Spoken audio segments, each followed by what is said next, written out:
آئیے اگلے دور میں چلتے ہیں جس کو ہم یونان کا کلاسیکل پیریڈ سمجھتے ہیں 500 BC میں.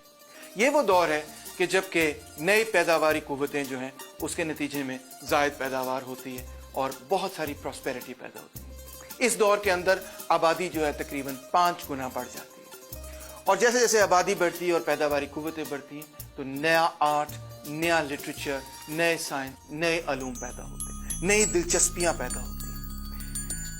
جو سیاسی ڈھانچہ تھا اس دور کا، اس کے اندر چھوٹے چھوٹے یہ جو شہر تھے، ہر شہر کی اپنی حکومت ہوا کرتی تھی. کچھ اہم شہر جو ہیں وہ ہیں ایتھنز، اسپارٹا، کورنتھ، تھیبس. اور ان شہروں کے علاوہ مزید یہ کہ آج کی ٹرکی جس کو ایشیا مائنر کہا جاتا ہے اور اٹلی کے اندر بھی گریکس نے آبادیاں قائم کر رکھی.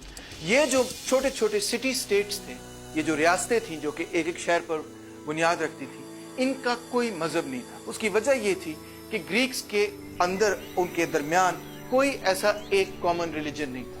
وہ مختلف مذاہب کی، مختلف دیوتاؤں کی پرستش کیا کرتے تھے، لہٰذا کوئی ایک مذہب تھا ہی نہیں ان کے درمیان کہ جس کو کہ اسٹیٹ ریلیجن بنایا جا سکے، یعنی کہ ریاستی مذہب بنایا جا سکے. دوسرا یہ کہ یہ جو مختلف سٹی سٹیٹس تھے ان کی آپس میں کوئی یونٹی نہیں تھی. کم سے کم اس پیریڈ میں بہت ہی کم یونٹی تھی اور یہ آپس میں اکثر و بیشتر لڑتے پڑتے رہتے تھے. دو سب سے اہم جو سٹی سٹیٹس تھے ان میں ایک کا نام تھا ایتھنز اور دوسرے کا نام تھا اسپارٹا.